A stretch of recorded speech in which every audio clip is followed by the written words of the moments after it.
distinguidos señores y señoras de organismos internacionales, señor ministro de CEPLAN, invitados especiales, docentes universitarios, autoridades del gobierno, estudiantes, docentes.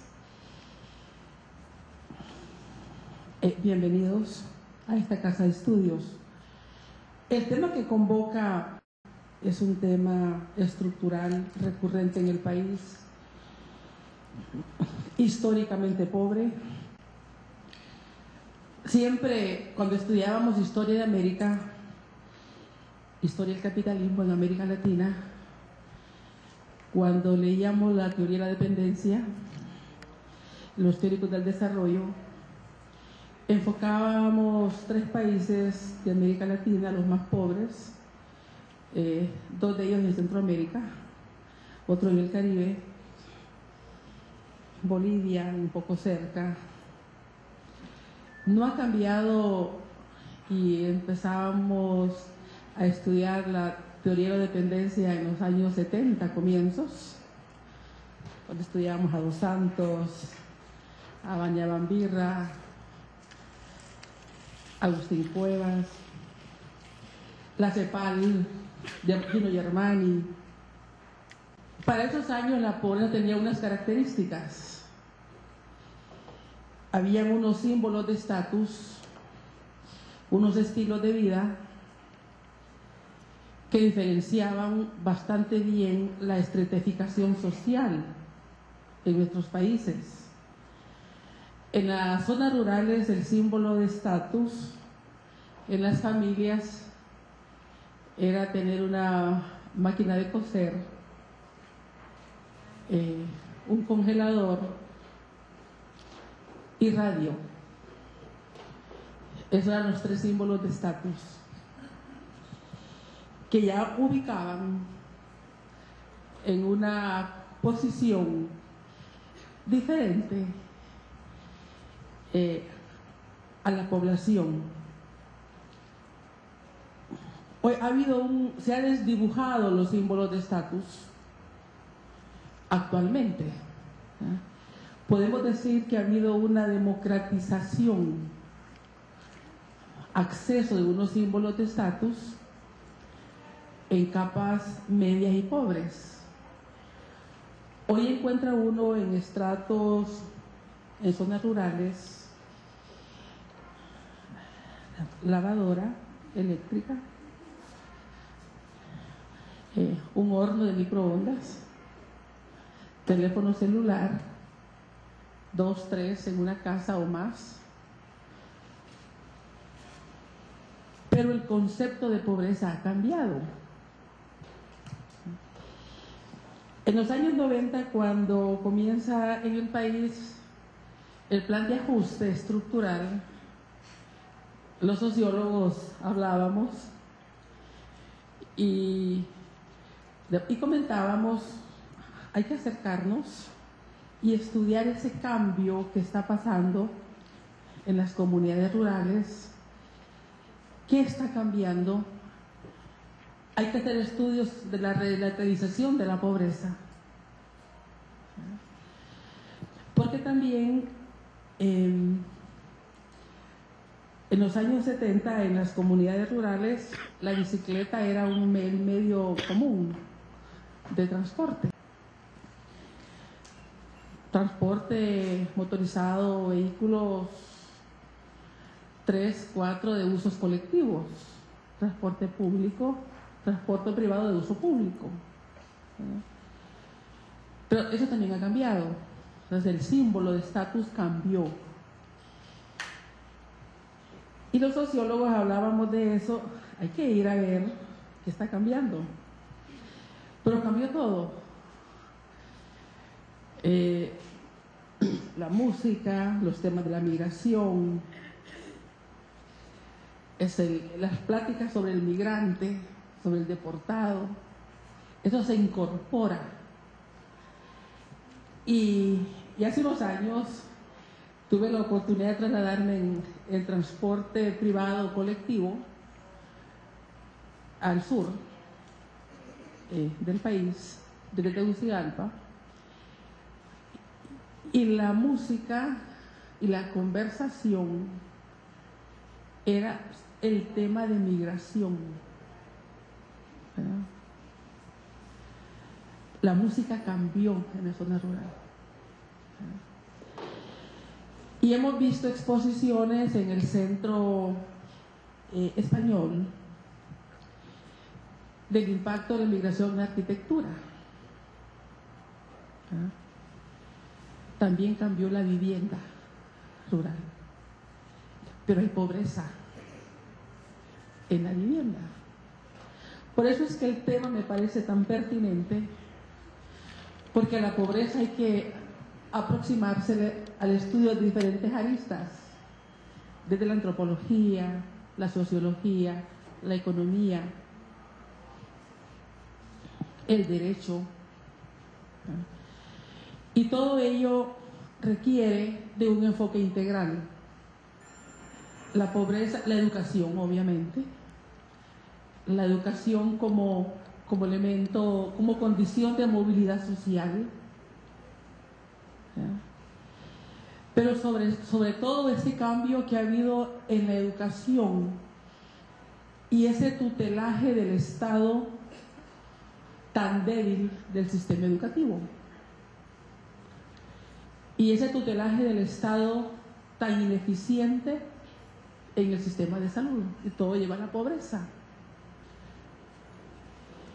Y ese tutelaje del Estado tan débil, tan inexplicablemente débil en el tema de seguridad pública. Educación, seguridad pública, salud, educación, es básico que el Estado asuma la tutela, porque son bienes públicos sociales. Y es el Estado el que puede garantizar esa equidad, nadie más. Porque el mercado tiene acceso al que puede comprar. Y el problema es que el nivel de pobreza y el nivel de inequidad, si el Estado no asume la tutela de estos bienes públicos, no se rompe el círculo de la pobreza. Por lo tanto, esta jornada, en esta institución, le damos la bienvenida para ir viendo esas diferentes aristas de la pobreza, entender la pobreza, ver esas causas, identificar esos símbolos, ante quién se siente pobre una persona. Yo siempre me preguntaba, entre los profesores universitarios, que también ha cambiado el concepto. Nosotros empezamos trabajando en los años 70 como docentes universitarios y andábamos en transporte público, en transporte privado colectivo, y no nos sentíamos ni pobres ni ofendidos. Recuerdo a mis colegas esperando bus frente a Emisoras Unidas. Viajábamos con los estudiantes. Yo venía a la isla a tomar el bus. Y no estaba en el concepto de profesor tener el carro último modelo. No era parte de del estilo que pensábamos que íbamos a llegar a alcanzar siendo docentes. Había un concepto de profesor. Lo que hacía el profesor era ese papel de académico, libre de los atributos materiales del entorno. Pero ese concepto cambió en el profesor. Y el profesor se empezó a sentir pobre frente a otros que andaban carros que se gana no con el sueldo de docentes, se compra con otros ingresos. Entonces, si nos ponemos a ver esto, la pobreza es un concepto relativo. Hace poco escuché a una persona refiriéndose a una familia del país que está entre los más ricos y dijo: el problema es que siempre se sienten que son pobres porque se comparan con Bill Gates.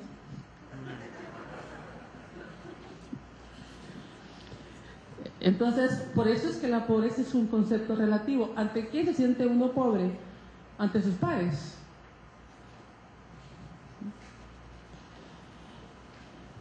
De ahí que, si lo vemos así, es un problema interminable y tenemos que ponerle, me parece a mí, con todo respeto, como los parámetros. ¿Entre qué márgenes? Y por supuesto, todo esto condujo a una diferenciación cada vez más marcada. Para los sociólogos era bien fácil enseñar antes, en los 70, las clases sociales en Honduras. Las dividíamos en 3 y casi ubicábamos a las personas, como éramos tan conocidos en el país. Pero la estratificación es tal que el concepto de clase social casi perdió sentido. Se habla de capas, grupos, estratos. ¿Qué tipifica a cada cual? Pues creo que ese es trabajo de los economistas, los sociólogos, los antropólogos, los demógrafos y cuanta otra ciencia que pueda ayudar a este entendimiento, que como desde la perspectiva de mi formación de socióloga es riquísimo. Cuando estudiábamos a Gino Germani, la escuela de Chicago trabajaba muy bien, ¿verdad? Claro, en esos años hablar de la escuela de Chicago era, para los que estudiábamos la teoría marxista, pero el tiempo cambia y uno ve la complementariedad de los paradigmas, ¿verdad? Y creo que se necesitan estos enfoques de paradigmas que se complementen para poder entender este tema que tiene tanto arraigo y que otros países sin menos dramatismo han podido tener mejores resultados. Aquí mismo en la región. La región es un laboratorio increíble, Centroamérica.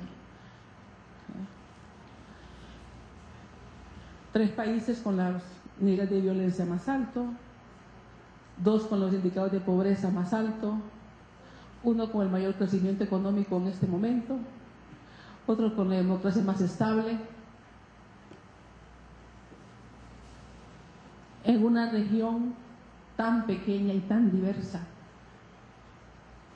Creo que no hemos podido ver correctamente al lado nuestro para ver cómo hacer mejor las cosas. Y a veces no se puede, o los tiempos surgen tanto, y ojalá que los académicos, los que se ocupan del tema, nos demos el tiempo para ver retrospectivamente y poder plantear también las propuestas que pueden ayudarnos. Muchas gracias.